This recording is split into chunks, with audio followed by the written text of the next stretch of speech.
Goeiedag, dit is Louis Jooste.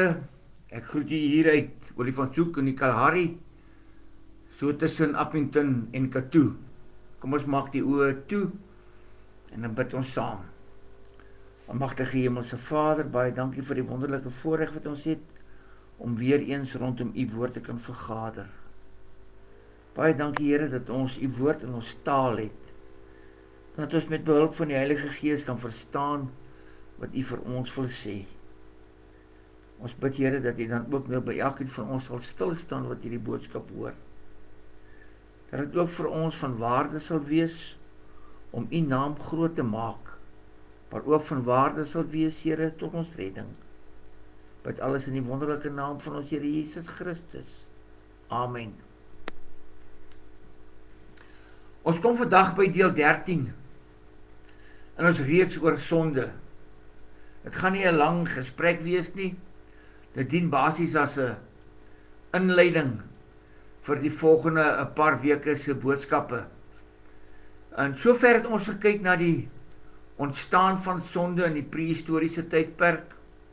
Ons het na enkele sondes deur Bybelkarakters uit die prehistoriese tydperk gekyk. Ons het gehoor dat God deur die mense sonde bedroef word, in so 'n mate dat dit op 'n stadium so bedroef was, dat dit die mens wat hy geskape het, van die aarde wou verdelg. Vervolgens het ons ook stilgestaan by die groot vloed in Noag se tyd.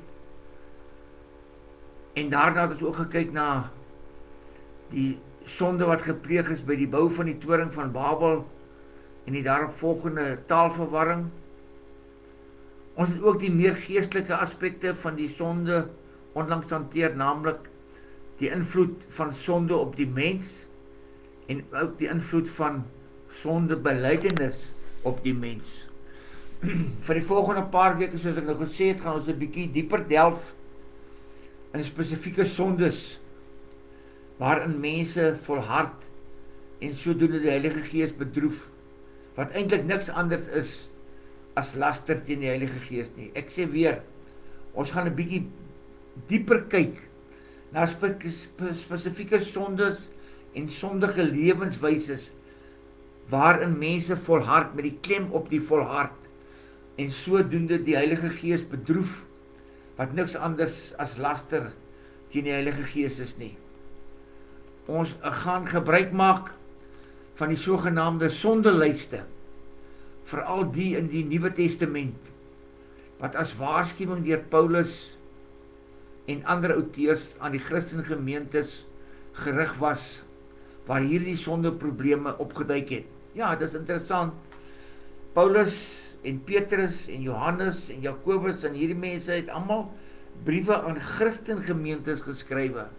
En tog, dis mense wat tot bekering gekom het, van hulle selfs mense wat gesê het, is wedergebore, maar die sondeprobleem het nie agterweë gebly nie. En Paulus en sy mede-auteurs het dan hierdie gemeentes geskrywe en hulle gewaarsku teen hulle probleme wat hulle het met sekere sondes en vir hulle ook uitgelig wat sekere sondes beteken. Ja, mense dink partykeer hulle doen nie sonde nie, maar tog doen hulle sonde. U kan in die eie tyd deur hierdie sondelyste werk en die Heilige Gees smeek, en dit is belangrik, smeek die Heilige Gees om aan u te toon die sondes waarin u volhard. U weet dalk nie eers u volhard in hierdie sonde nie. Dit is dalk so 'n deel van u lewe dat u nie agterkom dat u sondig nie, sodat u verhouding met God hieroor kan regstel. Soos ek sê, baie mense is glad nie bewus daarvan dat hulle aan sekere sondes vasklou nie, dat hulle sekere sondes doen sonder dat hulle agterkom nie, omdat hulle nie die betekenis van hulle doen en late verstaan nie. Vir baie mense is hulle sonde direk of indirek so normaal dat hulle glo hulle is geredde sondaars. Iets wat onmoontlik is as jy nie weergebore is nie. Ons skriflesing vind u in 1 Johannes 1 vers 8 tot 10. 1 Johannes 1 vers 8 tot 10. Ja, dit is 'n bekende gedeelte. Die meeste van ons ken dit sommer uit ons kop uit. As ons beweer dat ons nie sonde het nie, bedrieg ons onsself en is die waarheid nie in ons nie. Maar as ons ons sondes bely, God is getrou en regverdig. Hy vergewe ons sondes en reinig ons van alle ongeregtigheid. As ons beweer dat ons nie gesondig het nie, maak ons God tot leienaar en is sy woord nie in ons nie. Hierdie eerste brief van die apostel Johannes was 'n pastorale brief, wat nie aan 'n spesifieke gemeente gerig was nie, maar aan 'n hele paar nie-Joodse gemeentes in Klein-Asië. In hierdie Christen gemeentes was valse leraars, of ook genoemd dwaalleraars betrokke, wat te kenne wil gee, dat die mens nie van nature tot die sonde geneigd is nie. Dat hulle sondige natuur reeds uitgewis was, en dat hulle nie meer sonde kon doen nie. Ek sê weer, dit was die boodskap wat uitgegaan het, na die mense toe in hierdie Christen gemeentes, deur die dwaalleraars, dat die mens nie nature tot sonde geneig is nie, en dat die mense sondige natuur reeds uitgewis was, en dat die mens nie meer sonde kon doen nie. Heeltemal teenstrydig met dit wat in die Bybel staan, en dit wat ons nou reeds gelees het vanoggend. Hulle het gemeen, dat hulle direk kontak met God gehad het, en daarom nie meer sondig nie. En omdat hulle glo hulle nie meer sondig nie, het hulle nie Christus se verlossing nodig nie. Daarom was hulle nie bereid om hulle sondes te bely of berou te toon nie. Het hulle nie wedergeboorte nodig gehad nie. Die bloed van Jesus het dus nie vir hulle veel beteken nie, want volgens hulle het hulle dit nie nodig gehad nie. Hulle was nie bereid om hartgrondig berou te toon en deur die verlossingsbloed van Jesus Christus gereinig te word nie. Sulke hoogmoedige en eie geregtige selfverheffing is niks anders as dwaalleer nie. Geen kind van God is in hierdie lewe egter bo die sonde verhef nie. Ek sê weer, geen kind van God is in hierdie lewe bo die sonde verhef nie. Ja, die kind van God strewe onder leiding van die Heilige Gees, daarna om nie toe te gee aan moedswillige sonde nie, en is ook nie meer 'n sondaar nie, alhoewel nog 'n sondige mens, maar sonder om dit te bedoel, word tog soms gesondig, en dan is berouvolle belydenis en bekering nodig. Niemand mag ooit sy waaksaamheid teen die sonde verslap nie. Sonde is nie meer verdoemend vir die egte wedergebore kind van God nie, omdat Jesus Christus in die kind van God se plek die hoogste prys vir sondevergifnis betaal het aan die kruis op Golgotha, en as oorwinnaar oor die sonde, dood en Satan uit die dode opgewek is deur God se bonatuurlike kragte op die 3de dag na sy sterwe aan die kruis op Golgotha. Ek wil weer vir u net hierdie punt herhaal. Niemand mag ooit sy waaksaamheid teen die sonde verslap nie. Dit sluit kind van God in. Sonde is nie meer verdoemend vir die egte wedergebore kind van God nie. Ons hoef nie bang te wees vir die sonde nie, want ons weet waarin ons krag lê. Ons weet dat ons skoon gewas is met die bloed van Jesus Christus. Maar ons moet onthou, die Satan loop rond soos 'n brullende leeu, en hy kyk waar is 'n kind van God wat sy waaksaamheid verloor, wat hy kan verslind in sy sonde aanval. Onthou, die Satan wat soos 'n brullende leeu rondloop, verslind nie sy eie mense nie. Hy verslind nie die kinders van die duiwel nie, want hulle is klaar aan sy kant. Nee, hy soek na 'n kind van God wat sy waaksaamheid verloor om te verslind in sy sonde mag. Ons hoef nie bang te wees. Ons hoef nie bang te wees vir die sonde nie, want ons het die krag van die Heilige Gees in ons, wat ons sterk maak. Daarom moet ons elke dag die Heilige Gees bid om vir ons sterk laat staan teen die versoekinge van hierdie wêreld. Jesus Christus het vir ons sonde betaal, en omdat hy oorwinnaar oor die sonde en die dood en die Satan is is ons ook saam met sy opstanding oorwinnaar oor die sonde, die dood en die Satan. Die vals leraars het nie net vir die gelowiges geleer dat hulle geen sonde in hulle het nie, maar dat hulle ook nie kon sonde doen nie. Ek sê weer, kinders van God sondig nog steeds, maar ons bekeer ons elke keer wanneer ons geval het. Ons bekeer elke keer van die sonde. Dit wil sê, ons het die sonde gedoen, dalk onwetend, dalk selfs met opset, maar ons draai weg en ons soek weer God se vergifnis. Dit is 'n massiewe misleiding as jy dink dat jy as kind van God nie sondig nie.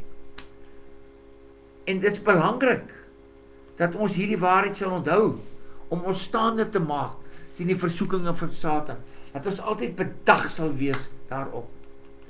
Wanneer ons in Christus ingeplant is met wedergeboorte, word ons sondes vergewe op grond van wat Christus op Golgotha gedoen het. Die sondes uit die verlede, die huidiges, asook die in die toekoms, het Jesus Christus daar op Golgotha alreeds betaal. Ons hou egter aan om van nature te sondig. Kind van God volhard nie in 'n sondige lewenswyse of in 'n spesifieke sonde nie.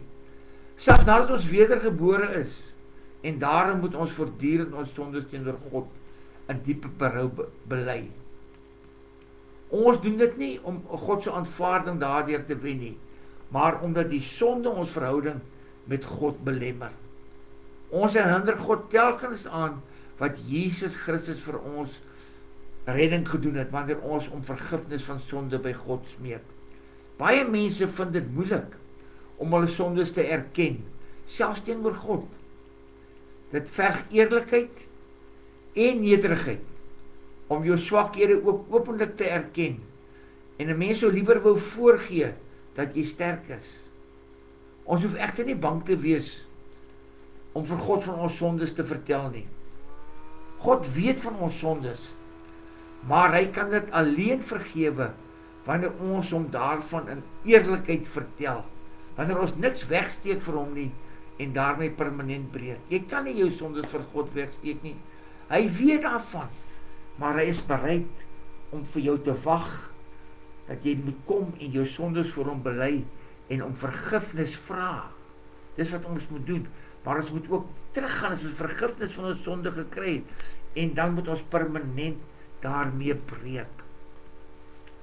God sal ons nooit verstoot nie. Maak nie saak wat ons gedoen het nie. Nee, onder leiding van die Heilige Gees is jy wedergebore, en toe het God jou aanvaar as sy eie kind, mede-erfgenaam, saam met Jesus Christus van die hemelse koninkryk.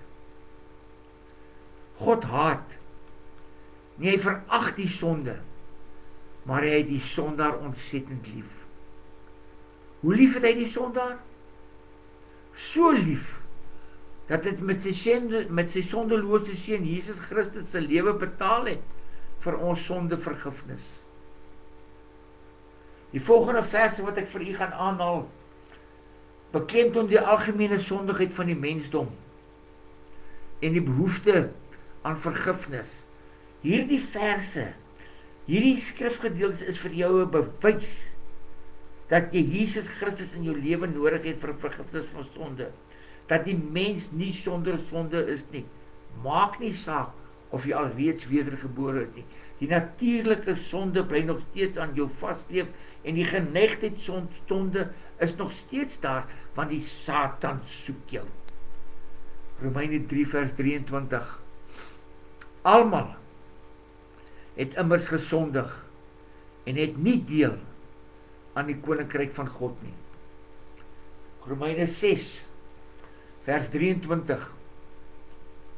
Die loon wat die sonde betaal is die dood. Met dood word bedoel die hel. 1 Johannes 1 vers 8, dit wat ons nou al reeds gelees het vandag. As ons beweer dat ons sonder sonde is, bedrieg ons onsself en is die waarheid nie in ons nie. Prediker 7 vers 20.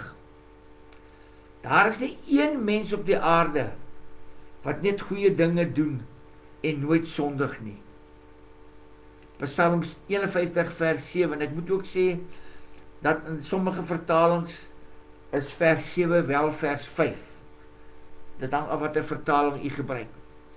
Ek was al skuldig toe ek gebore is, met sonde belaai, toe my moeder swanger geword het. Romeine 5 vers 12. Net soos die sonde deur een mens die wêreld binne gekom het, en deur die sonde die dood, en so die dood tot alle mense deurgedring het, omdat almal gesondig het. Ek wil weer vir u hierdie kragtige vers herhaal. Romeine 5 vers 12. Net soos die sonde deur een mens, dit is naamlik Adam, die wêreld binne gekom het, en deur die sonde die dood, en so die dood tot alle mense deurgedring het. Dit wil sê die erfsonde, omdat almal gesondig het. As gevolg van Adam het ons almal die erfsonde geërf, en is ons almal skuldig tot die dood in die hel toe. Ek gaan nou vir die tydswerk gee in die vorm van 'n sondelys, en ek noem dit die Jesus sondelys. Dit word ook so in een van die Google artikels wat ek gelees het, die Jesus sondelys genoem. Dit gaan nie oor sondes wat Jesus het doen, dit nie, nooit. Dit gaan oor sondes waarteen Jesus spesifiek gepraat het. Ek gee vir u Markus 7 vers 20 tot 23. Ek gee weer vir u Markus 7 vers 20 tot 23 en Matteus 15 vers 19. Matteus 7 vers 20 tot 23 wat 'n baie bekende gedeelte in die Bybel is, en dan ook Matteus 15 vers 19. Gaan bestudeer hierdie twee skrifgedeeltes en probeer om al die sondes wat Jesus hier noem of na verwys te identifiseer. Trek dit dan deur na u eie lewe toe. Doen goeie eerlike selfondersoek na u verhouding met God. Onthou, die sonde, sê die woord van God vir ons, bou 'n muur van skeiding tussen ons en God. Bid dat die Heilige Gees u sal lei om al u versteekte sondes aan u te openbaar. Skryf hierdie sondes neer op papier, bely dit een vir een in opregte berou voor God en pleit vir vergifnis daarvoor. Ek vra vir u, doen hierdie huiswerk, doen hierdie oefening en kyk waar staan u in u verhouding met God. Daar is dalk sondes wat 'n muur bou tussen u en God wat u nooit bewus was van nie. 1 Johannes 1 vers 9. Maar as ons sondes bely, hy is getrou en regverdig. Hy vergewe ons sondes en reinig ons van alle ongeregtigheid. God se vryspraak reinig ons van sonde. Ons kan dit glo, want God het 'n duur prys betaal vir ons reiniging van sondes. Ek sê weer, God verag die sonde, maar reinig ons deur die bloed, die gestorte bloed van Jesus Christus aan die kruis op Golgotha, omdat hy ons liefhet. Soek jy na vergifnis vir jou sonde? Voel jy 'n knaande skuldgevoel wat jy nie kan afskud nie? Vergifnis van sonde is beskikbaar indien jy in Jesus Christus as jou verlosser glo. En as jy glo dat jy die ewige lewe net kan beerwe deur te glo in dit wat Jesus Christus vir jou op die kruis van Golgotha gedoen het. Efesiërs 1 vers 7 sê, in hom het ons die verlossing, dit wil sê in Jesus Christus het ons die verlossing, deur sy bloed, die vergifnis van die misdade, na die rykdom van sy genade. Jesus het ons skuld namens ons betaal, sodat ons vergewe kan word.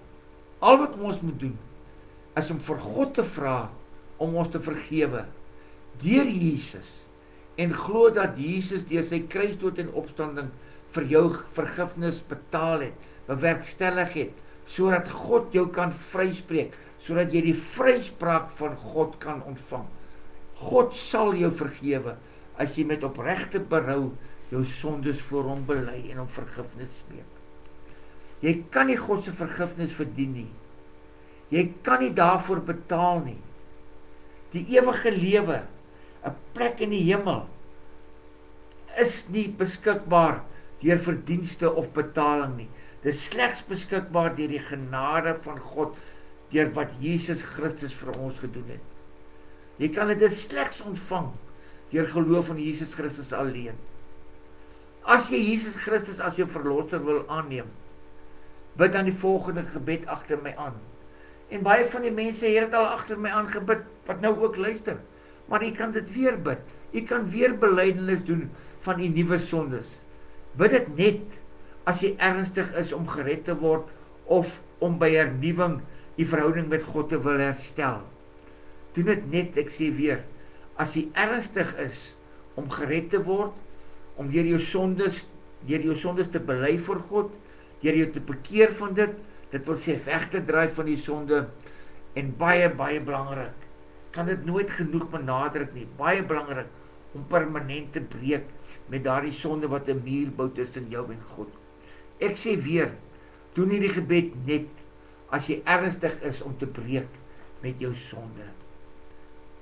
Almagtige God, ek kom in die naam van Jesus Christus, na u toe onder leiding van die Heilige Gees. Ek erken dat ek 'n verlore sondaar is. Ek glo dat Jesus aan die kruis op Golgotha vir my sondes betaal het, met sy kruisdood. Dat hy begrawe is en na 3 dae in die graf, deur die bonatuurlike kragte in die dood opgewek is, as oorwinnaar oor die dood, die sonde en die Satan. Ek neem Jesus aan as my verlosser, en gee aan u die volle beheer van my lewe oor. Ek het berou oor my sonde. Ek bely dit vandag voor u, en vra dat u elkeen van my sonde sal vergewe. Dat hy my sal reinig met die bloed van Jesus. Help my, deur die werking van die Heilige Gees, om weg te draai van my sonde, van my sondige lewenswyse, om permanent daarmee te breek, en u te volg vir die res van my lewe. Dankie vir die geskenk van die ewige lewe, wat ek nou het. Amen.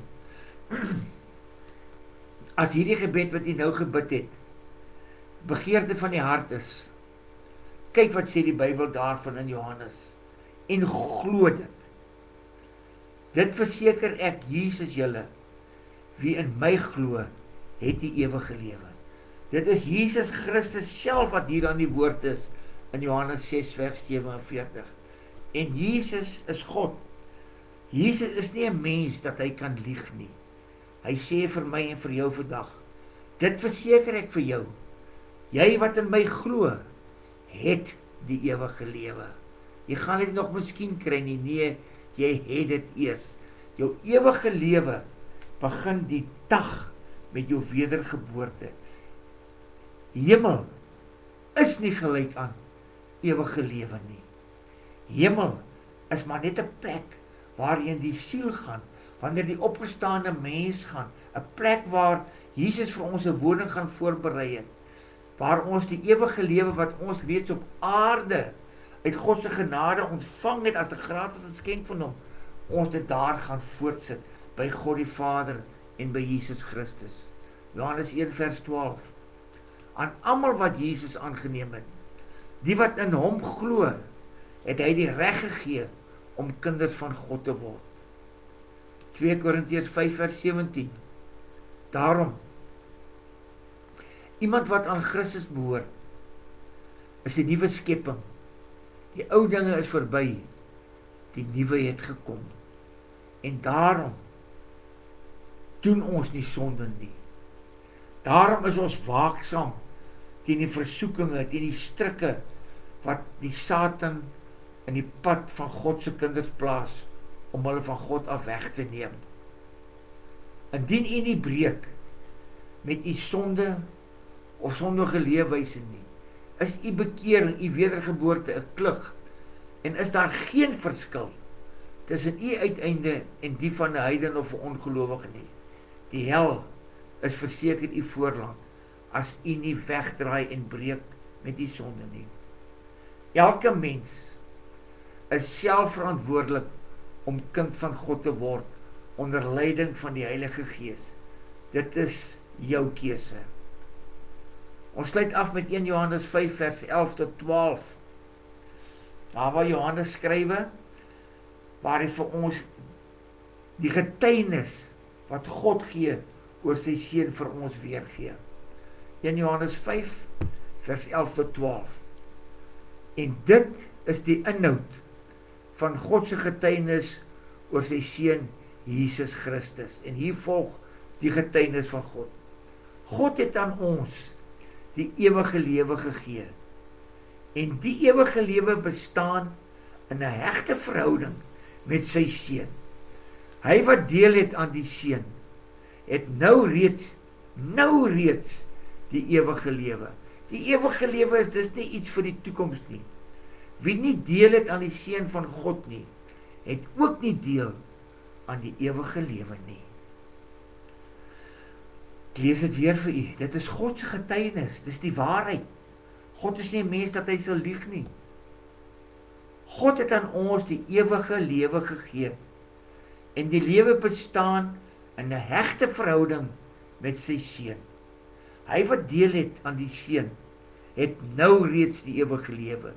Wie nie deel het aan die seun van God nie, het ook nie deel aan die ewige lewe nie. Kom ons bid saam.